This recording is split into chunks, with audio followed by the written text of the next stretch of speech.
అన్నారు. ఏం సమాధానం చెప్పాలో కూడా తెలియలే మాకు. మన చేతిలో ఏముందండి, ప్రజానిర్ణయం ఏదైతే సాధించాలి, మనం సాధించ తప్పదు అని అన్నాం. తర్వాత ఆయన చీఫ్ మినిస్టర్ అయిన తర్వాత ఒక ఇంటర్వ్యూలో మాట్లాడాడు ఆయన. ఎవరు సార్? జగన్మోహన్ రెడ్డి గారు. నేను ముఖ్యమంత్రిని అయ్యాను, 6 నెలల లోపల భారతదేశంలో అన్ని రాష్ట్రాల కంటే కూడా బెస్ట్ ముఖ్యమంత్రిగా నేను ఎన్నికవుతాను, అంత బాగా చేస్తాను. అలాగే నేను ఈ 5 సంవత్సరాలే కాదు, రాబోయే 30 సంవత్సరాల్లో నేనే ముఖ్యమంత్రిగా ఉంటాను, అంత బాగా చేస్తాను చెప్తే మేము కూడా సంతోషపడ్డాం.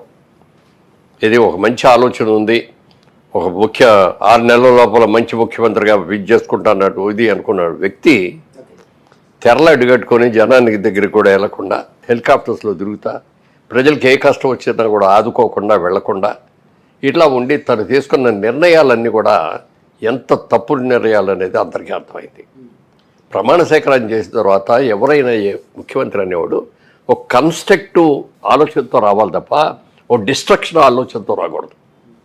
ఆయన ప్రమాణ స్వీకారం చేసిన మరుసటి రోజే ప్రజావేదిక అని ఉన్నదాన్ని బుల్డోజర్లు తీసుకొచ్చేసి లేకపోతే ప్రక్లైనర్లు తీసుకొచ్చేసి ఘోరంగా డిస్మాంటిల్ చేశారు. నిజంగా తెలివాడైతే అది స్ట్రక్చర్ మీద కట్టిందండి, ఐరన్ స్ట్రక్చర్. ఇప్పుడు లేటెస్ట్గా బిల్డింగ్లు అన్నీ కూడా ఐరన్ స్ట్రక్చర్స్ మీద కడుతున్నాం.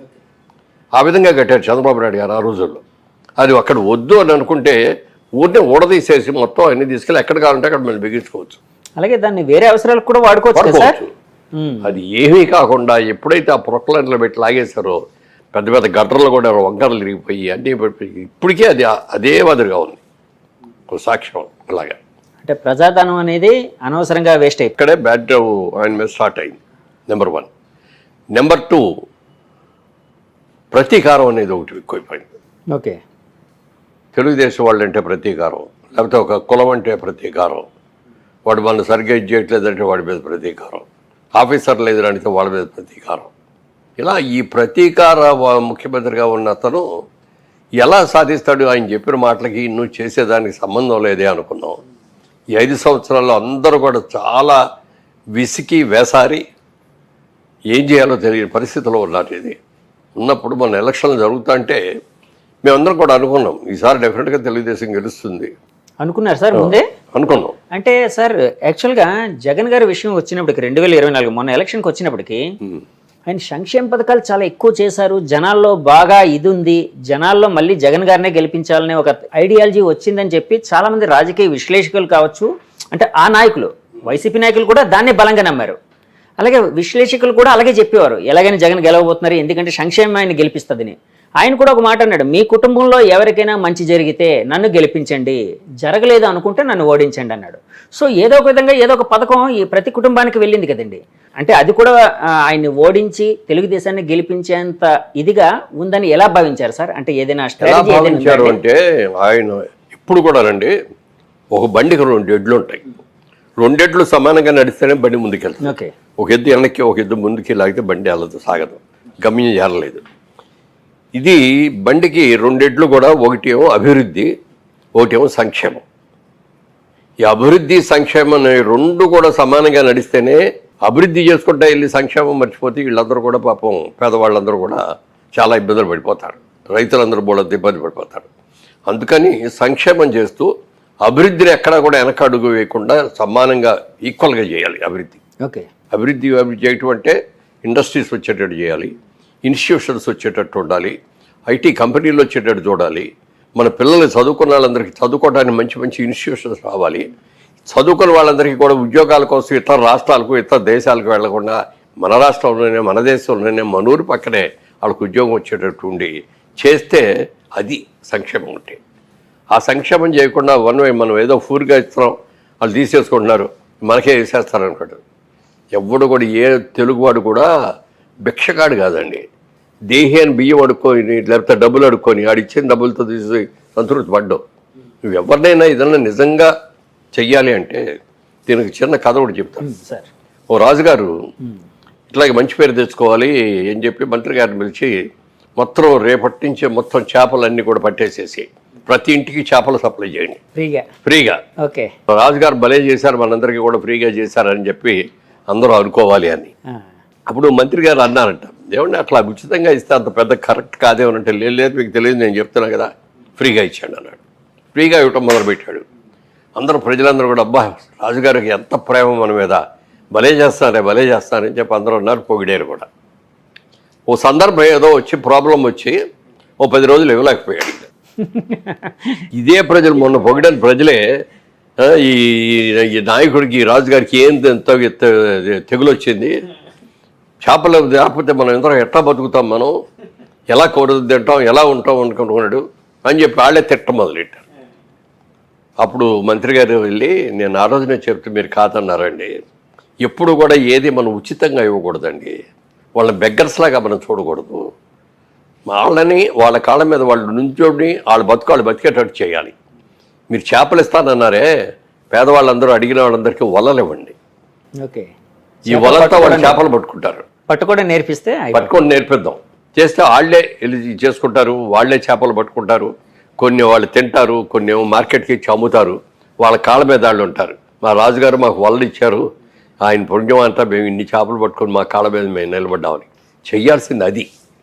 అలాంటివి చేస్తే ఎవరు కూడా ఇదొడదు.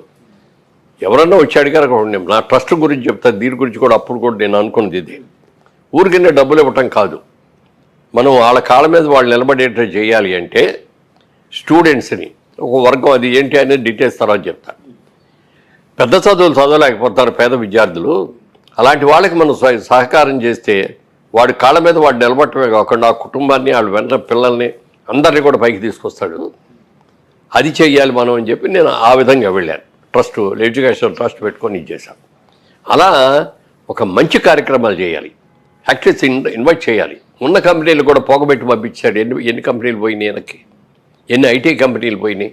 ఆల్రెడీ అక్కడే ఉన్నటువంటి అమర్రాజా బ్యాటరీస్, అది వాళ్ళు అమెరికా నుంచి వాళ్ళు ఇండియాకి రావాలని ఇక్కడికి వచ్చి ఇండస్ట్రీ పెట్టుకోవాలని అనుకొని, వాళ్ళకి తిరుపతి దగ్గరలో వాళ్ళకున్న పొలాల్లో వాళ్ళు ఇంకా కావాల్సిన కొనుక్కొని వాళ్ళు చేశారు అక్కడ. గల్లా జయదేవ్ గారు వాళ్ళు.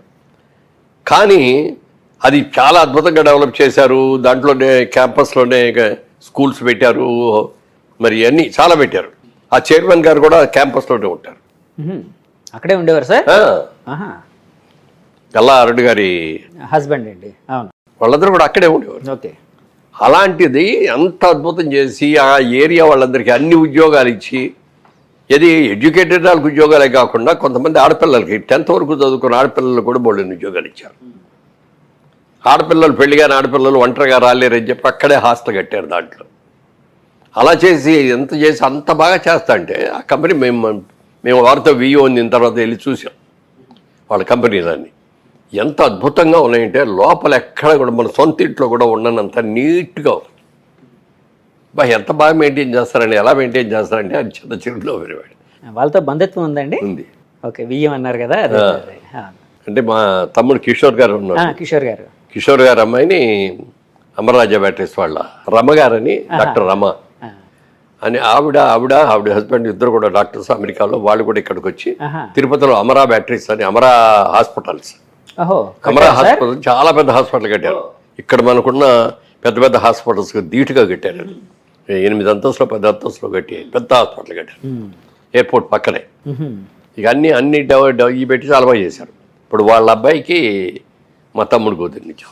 అతను ఇప్పుడు అమరాజాలో one of the director. So ఆ బంధుత్వంతో ఒకసారి అక్కడికి వెళ్ళిన తర్వాత చూసిన తర్వాత వాళ్ళకి ఎలా పొగబెట్టాలా అని వాళ్ళకి పొగబెట్టి, మీ దాంట్లో అన్నీ కూడా సరిగ్గా లేవు, లోపలంతా పొల్యూషన్ విపరీతంగా ఉంది, దీని మూలంగా ఇది అవుతుంది, అందుకని వాళ్ళకి కరెంట్ కట్ చేశాడు, పవర్ కట్ చేశాడు, ఏదో జనరేటర్స్ మీద మేనేజ్ చేసి ఏదో చేశాడు. అలాంటి వాళ్ళు చేయగానే వాళ్ళకు కూడా మనసు విరిగిపోయి, ఈ రాజకీయాల్లో మనం ఉండటం మూలంగా కదా ఇది వచ్చిందని ఆయన రాజకీయాల నుంచి కూడా గల్లా జయదేవ్ గారు కూడా బయటికి వెళ్ళిపోయి. సార్ ఆయన యాక్చువల్గా వీళ్ళు వైసీపీ వాళ్ళు ఆ టైంలోని పొలిటికల్ ఎనిమిటీతోని వీళ్ళు ఇలా చేస్తున్నారు, మమ్మల్ని వేధిస్తున్నారని చెప్పి జయదేవ్ గారు తెలుగుదేశం నాయకులు ఆరోపించినప్పుడు, లేదు అందులో ఏదో లొసుగులు ఉన్నాయి, దానికి సంబంధించి మేము చేస్తున్నాం, మేము ఎప్పుడు ఎవరిని వేధించాం, మాకు ఇక్కడ ఉండడం వీళ్ళు ముఖ్యం అన్నట్టు కొంచెం మాట్లాడారండి వైసీపీ నాయకులు. క్లియర్గా పొలిటికల్ ఎనిమిటీతోనే చేశారా సార్ ఇది? మీరు అలాగే భావిస్తున్నారా? అంటే ఇదంతా జరిగిందంతా పొలిటికల్ రివెంజ్ కోసమనే చేసినట్టు భావిస్తున్నారా? అయి ఉంటుందండి, అది నేను కరెక్ట్గా చెప్పను. ఓకే. బట్ పొలిటికల్ రెవెన్యూ అనేది కూడా ఒకటి ఉంది. తర్వాత ఏదో ఫైనాన్షియల్గా వీళ్ళు బెనిఫిట్స్ అయ్యో అడిగినట్టున్నారు, అవి ఇచ్చినట్లేరు. Okay okay. ఏదైనా కానీ ఒక ఎనిమిటీ పెంచుకున్నాడు, వీళ్ళని మూతం వేయించాలి ఫ్యాక్టరీ. మనం చేసి ఆపిస్తే కానీ వీళ్ళు మనం చెప్పిన మాట వినరు అన్న లెవెల్లో దాన్ని చేశారు. ఇప్పుడు తెలంగాణకు వచ్చారు కదా సార్, అది చెప్తున్నా. అదే అక్కడ తిరుపతిలో ఇంకా 4 యూనిట్లు పెట్టాలి పెద్దవి, కొత్తవి. అవి ఎక్కడ పెడితే ఎందుకు ఇప్పటికే చాలా ప్రాబ్లం ఉంది, కొత్తవి కూడా ఇక్కడ ఎందుకు పెట్టుకోవడం. తమిళనాడుకు వెళ్ళారు, తెలంగాణకు వచ్చారు, తమిళనాడుకి వెళ్ళారు, మహారాష్ట్రకి వెళ్ళారు, ఢిల్లీ దగ్గర ఏదో చోట ఒకటి, ఇట్లా 4 చోట్ల అవి పెట్టేస్తున్నారు. ఇవన్నీ అక్కడ ఉండాల్సినే కదా. సో జగన్మోహన్ రెడ్డి గారు ఓడిపోవడానికి ఇలాంటి అంటే ఇండస్ట్రీస్ రాకుండా ఇండస్ట్రీస్ తరలి వెళ్ళిపోయి అన్ని వర్గాల వాళ్ళకి కూడా నష్టమే జరిగేది. రోజు కూలి చేసుకునే కూలివాడికి చూస్తే వాడు తాపి ఓడి మేస్తో ఇట్లాంటి అయితే కన్స్ట్రక్షన్ ఇంట్లో ఉంటాడు. తాపి మేస్త్రి ఉన్నా కూడా కింద ఇసుకు తెచ్చేవాడికి, సిమెంట్ మోసుకొచ్చేవాడికి, ఇది చేసేవాడు కూలీలు, అన్ఎడ్యుకేటెడ్ లేబర్ ఉంటారు. వాళ్ళందరికీ చేతి నిండా పనులు ఉంటాయి.